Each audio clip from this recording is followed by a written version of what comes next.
I don't know how in the world this race just turned out the way it be. Let's talk. Let's talk about the Speed Weeks. This is my aspect of how Speed Weeks went. Promoted to be probably a big thing, and I thought it was going to be. They titled this their potential best season ever, and they promoted it so much that it literally tanked. So before we talk about the actual race, let's talk about the Clash. Well, if you guys don't know, the Busch Clash was basically on the Daytona road course, another configuration at the Daytona National Speedway. And from a standpoint, I'm not a big fan of road courses. But I was excited when they said, "Oh, we're going to have a road course at Daytona." I was excited, and then it actually turned into little garbage because some road courses aren't that intriguing to watch, and the Busch Clash showed it could sometimes be fun to watch, but really at the end it just basically kicked in. But we did see in some research that that people locked the brakes, especially on restarts. I was actually looking forward to the restarts, and it was pretty interesting. But I don't even know if the Busch Clash was 50 laps or 35 laps. I'm confused. If it was 50 laps, then okay, that's too much for a Busch Clash, especially on a road course. That's way too much time. But I think it was like 30 something like that. It should have been. If it wasn't, it should have been 35 laps. But yep. And at the end, friends became enemies, I guess, for a day or for a couple seconds. Blaney got taken out by Chase, and Kyle Busch won. So, at the end of the day, none of the Youngbloods won. Alright. The duels. Duel 1 was immediately boring, but it was an interesting final couple laps.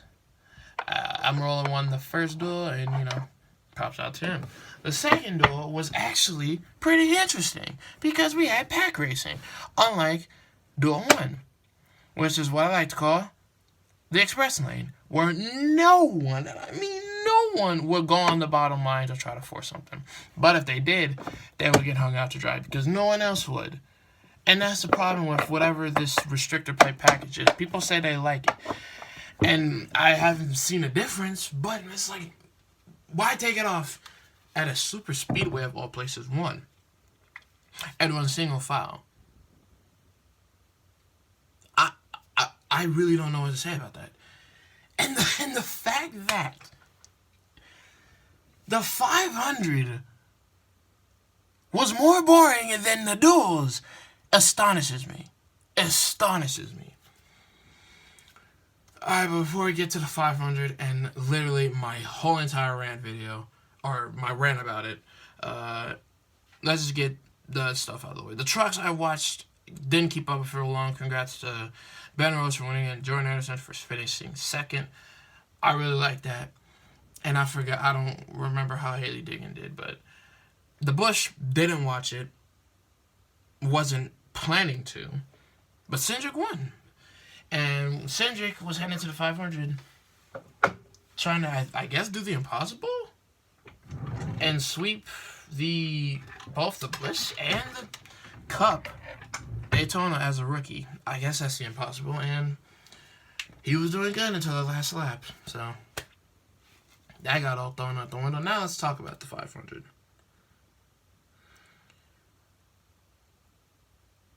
You guys defend the sport so much, and I do the same, but you can't defend NASCAR after what just happened this time.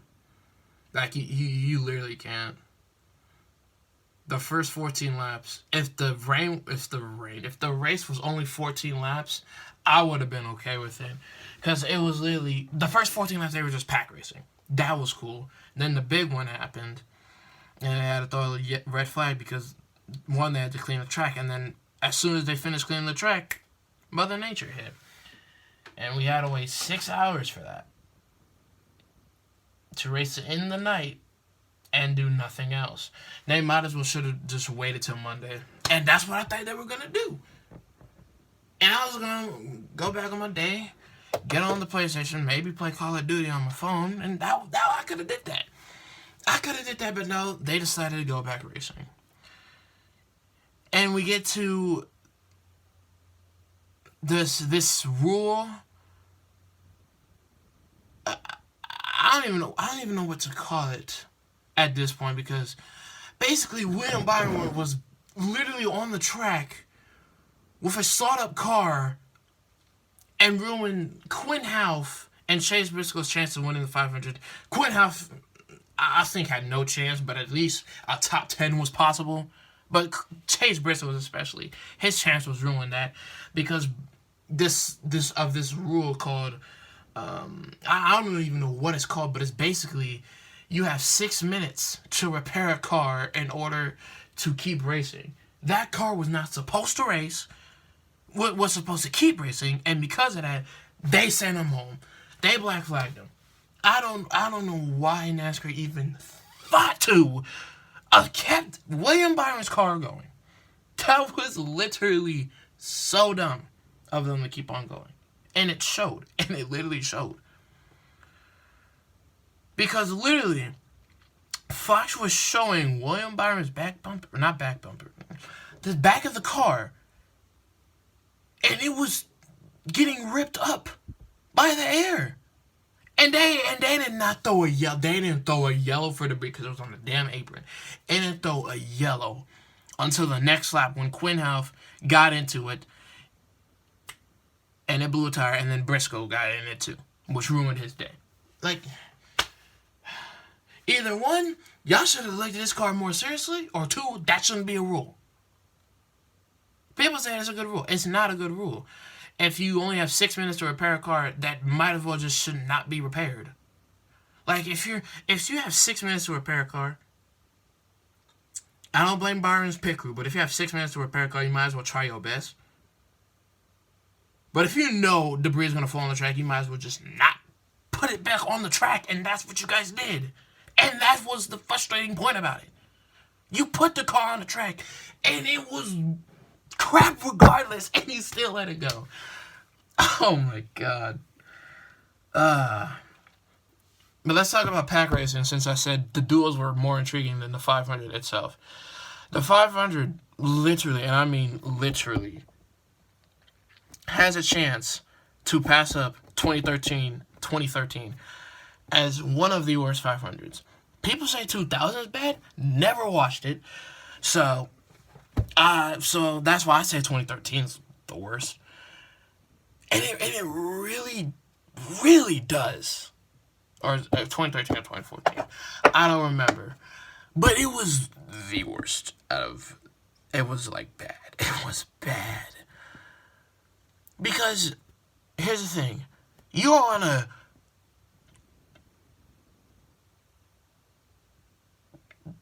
I forgot how much it, like... I don't know. Talladega is 2.66, right? Somewhere around there. But here's the thing.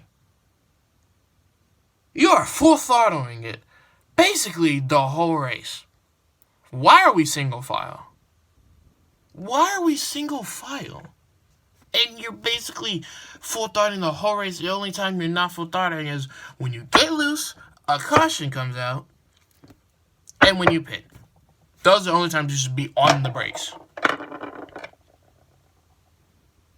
And when a caution comes out, when you try to avoid a wreck. You should not be on the brakes, regardless. And you saw on the speedometer with who?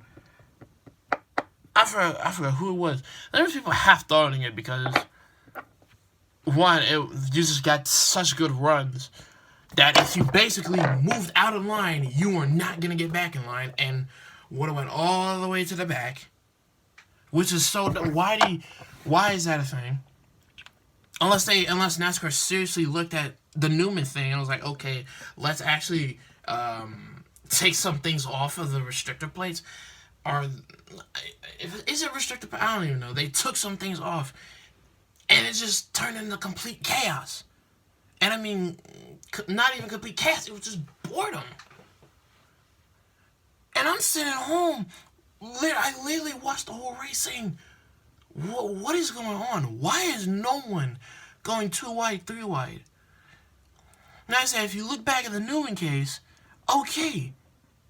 But still, we've been sitting here, for me, like, other than 6 hours of rain time, damn near 9 hours just waiting for a race to get back underway. And it's single file. The whole entire time. Like, it makes no sense. Why we are in 2021 and we still, I mean still, can't get a package right. When literally all you had to do is this. Look back at every other package race you did. Well, super speedway race you did. Why were those so good? Because they had actual pack racing. This didn't have pack racing unless like the final, 3 laps of each stage? Like, it was that boring. Like, literally. And there's nothing wrong with Hamlin leading the 500. I didn't want him to three-peat. But there's nothing wrong with leading him because literally, it was just him. Like, literally, when the green flag dropped on stage 2, it was literally straight up follow the leader. Until pit stops happened, and then the final 3 laps. It was that dumb. And the only thing that people can say this race was good was the literal last lap. Well, really the last lap and a half. You could say it was good. Because, was it Chevy? Yep, Chevy went down low and tried to make something interesting. And it didn't. It worked. And because of that, we had a dead heat going at the with half a lap to go, where McDowell literally gives Brad literally Michael McDowell could have just pulled a Brian Vickers, except 14 years later, where he just bumped. At the time, Brian Vickers bumped 2 of the most popular drivers to win a race. Michael McDowell just bumped teammates to win a race. Bumped and wrecked teammates to win a race. And Joey Logano and Brad Keselowski. He just did that. And it worked. And after that led to a huge crash. A huge crash. Luckily, everyone's okay. But, I mean, that's what happens when a race literally is boring until, like, when it really matters. If a race is boring until it really matters, make it a short track like you're doing with Auto Club. Make it a short track. Like, you shouldn't be single filed. And then with 3 to go, now we can have pack racing. That makes no sense. But congrats to McDowell winning. I love it when an underdog wins a race. And it really happens because 9 times out of 10, if an underdog wins a race, it's going to be at a super speedway. Trevor Bayne in 2011, David Reagan in 2014, Michael McDowell in 2021. And I feel like Brad in 09. Brad in 09 at Talladega. That's it, though. I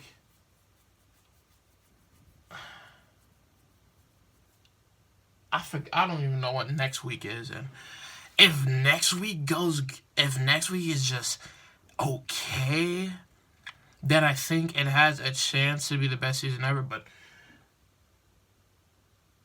it's not going to be the best season ever, but it has a chance to. But this is just my rant about Speed Weeks. Before I end it, I want to talk about individual performances. I think I've said it already, but I'm not sure. Cindric, he had a great run. Sucks he got taken out. Same for Bubba, except he had a vibration. Suarez was looking good, but then again, it was the first 14 laps. Who else was looking good? McDowell, because he won. James McMurray. Larson. McMurray did good too. Larson actually surprised me, even though he didn't at the same time. He got, I think he got 4th or 5th because when the caution came out, it was basically over. I don't remember where everyone else finished, but yeah, that was actually a pretty good finish, but definitely not a good race. So I'm gonna be interested. I might do this next week. I'm not sure. I might do this next week, but Vegas, Atlanta, California. I don't know where it's gonna be at. I'm gonna be looking forward to it though. If it disappoints, but you never know. So hopefully, see you guys next week.